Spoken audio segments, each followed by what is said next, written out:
Visual Collider, Riyadh 763. Riyadh 763 in 9 miles to touchdown. Contact Dhaka Tower 118.3. বাংলাদেশের আকাশপথে যুক্ত হলো সৌদি আরবের নতুন এয়ারলাইন রিয়াদ এয়ার। 8 আগস্ট প্রথমবারের মতো রিয়াদ থেকে ঢাকায় নিয়মিত ফ্লাইট নিয়ে আসে সৌদি আরবের নতুন এই জাতীয় বিমান সংস্থা। রোজেনবার্গ মরিতা 1 টাওয়ার ফ্লাইটটা যে মাত্র ল্যান্ড করলো রিয়াদ এয়ার। সকাল প্রায় 6:10 রিয়াদ এয়ারের বোয়িং 7879 ড্রিমলাইনার হজরত শাহজালাল আন্তর্জাতিক বিমানবন্দরে অবতরণ করে। নতুন এয়ারলাইনের ঢাকায় যাত্রা শুরুকে স্বাগত জানাতে বিমানটিকে দেওয়া হয় ঐতিহ্যবাহী ওয়াটারগান স্যালুট।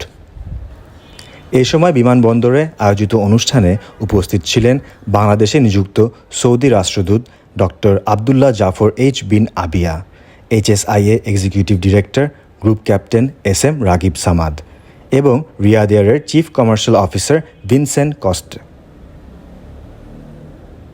বক্তারা জানান, এই নতুন রুট সৌদি আরব ও বাংলাদেশের মধ্যে সরাসরি আকাশ যোগাযোগ আরও শক্তিশালী করবে।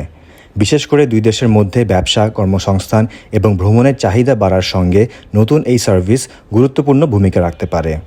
সবচেয়ে গুরুত্বপূর্ণ বিষয় হলো ঢাকা রিয়াদ রুটে প্রতিদিনই ফ্লাইট চালাবে রিয়াদ এয়ার। রিয়াদ থেকে ফ্লাইট ছাড়বে রাত 9:20 আর ঢাকায় পৌঁছাবে পরদিন সকাল 6:10।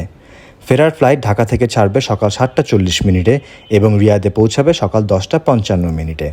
এই রুটে ব্যবহৃত বোয়িং 7879 ড্রিমলাইনার রয়েছে 258টি ইকোনমি এবং 30টি বিজনেস ক্লাস আসন।